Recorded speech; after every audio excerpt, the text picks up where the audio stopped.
Cemeteries. From the tiniest village in the Great Plains or tucked away in the mountains to the largest cities, almost every community has one. There are over 100 cemeteries and burial sites in El Dorado County. Yes, there is a difference. Of these, 18 are owned by the county, which is responsible for maintenance. Unfortunately, budget issues have prevented the attention needed to preserve these places. In some cases, this has reached a crisis level. A cemetery is not just a place where the departed are interred, certainly that is the perceived purpose, and rightfully so, but consider this. Consider the historical significance of generations-old cemeteries. In El Dorado County, for example, there are cemeteries that date back 160 years, perhaps more. Imagine the history to be found in these places. To lose that history would be a tragedy. In a city and county defined by their history, Victorian Garden Cemetery, nestled into a picturesque neighborhood, a short walk from downtown Placerville, seems like a good place to start.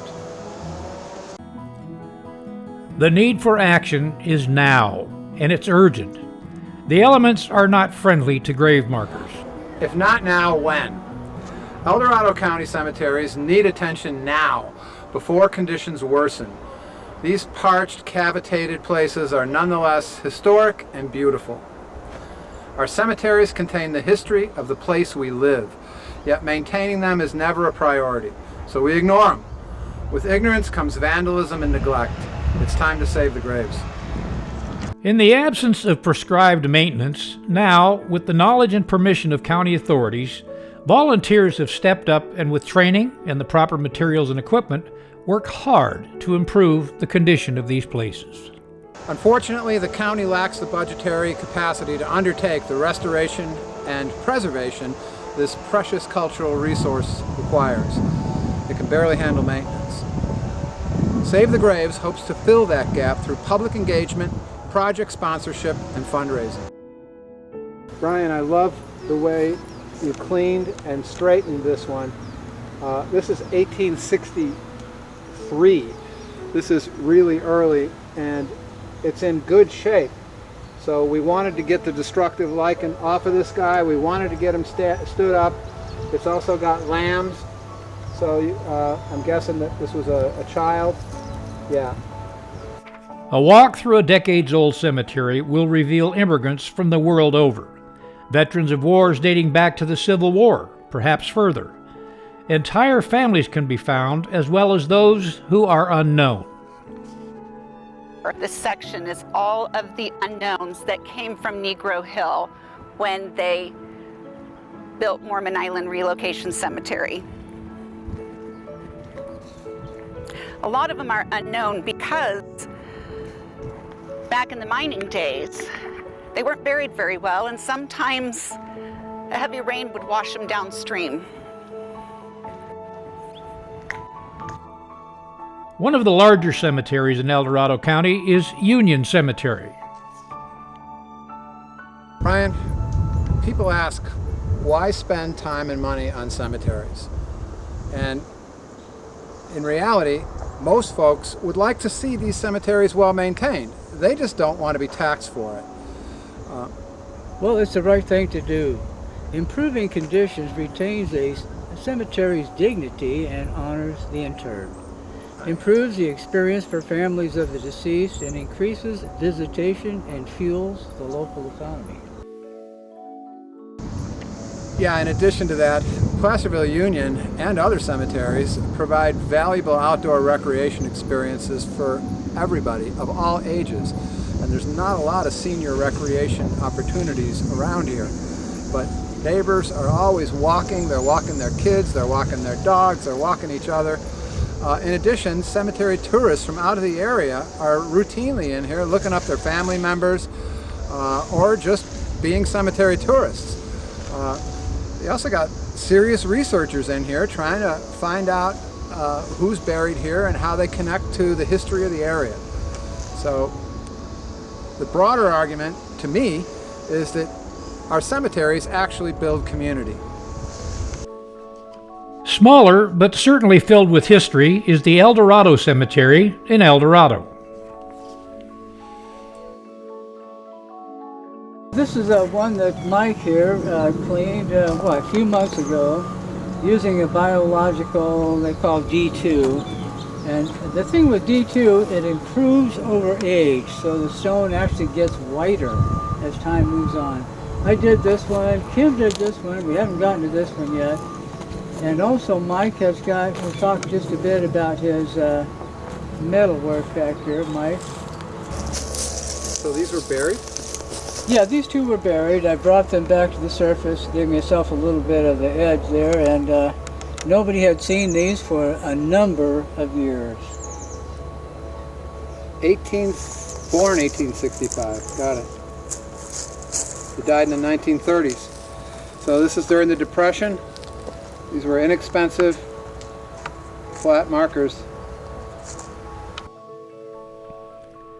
Mormon Island Cemetery is what is known as a relocation cemetery. Mormon Island Relocation Cemetery is very unique. It was built in 1954 when the Army Corps of Engineers built Folsom Dam. And at that time they had to move several cemeteries and grave sites that were soon to be flooded. So we have a couple of different cemeteries here, and then we have a lot of really historic people here. When the miners were working and one would die, the other miners would typically bury him where he fell, and it would be a very poorly marked grave. Ranchers usually had little family cemeteries, and homes would just bury them near their home. We have a Beckholt girl here who died and was buried 100 feet away from her house, and the family ended up leaving and going back to Missouri. But here she stays. One of the things that's really cool about Mormon Island Relocation Cemetery is the variety of individuals we have here. We have 17 veterans from the Mormon Battalion, 3 from the Civil War. We have World War I and World War II. One of those veterans was one of the first prison guards at Folsom Prison, and another one was the fire chief for Folsom in the 50s.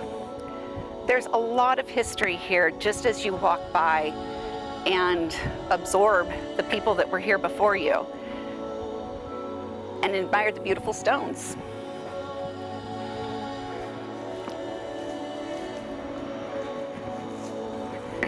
Here we have Corporal Murray from the Civil War, and close to him we have Terrence Burns, who is also a Civil War veteran. And yet on either sides of both of them, there are unknown individuals there.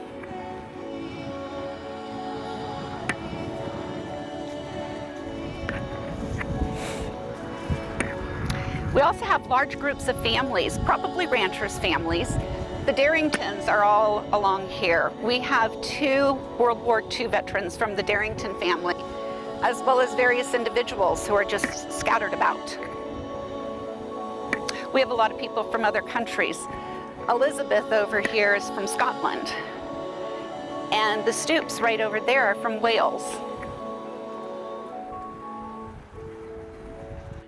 Proper cleaning is just one step.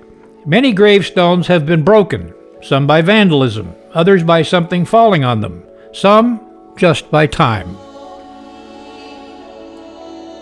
So recently I had the privilege of cleaning John Pugh's headstone. It was about 98 degrees that day, so I only did the front.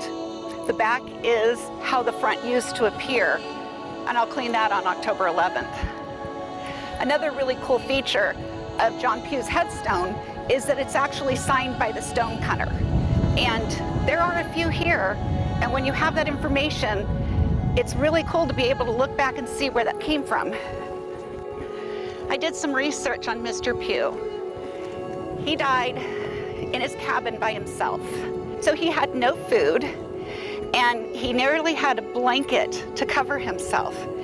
Yet they found $2,000 in a rocking chair. The sheriff took all of his possessions, and I'm hoping that this headstone was created from some of that money. Decades-old trees present a danger as well. Yeah, this one was damaged when a tree fell. the county repaired the headstone that the tree fell on.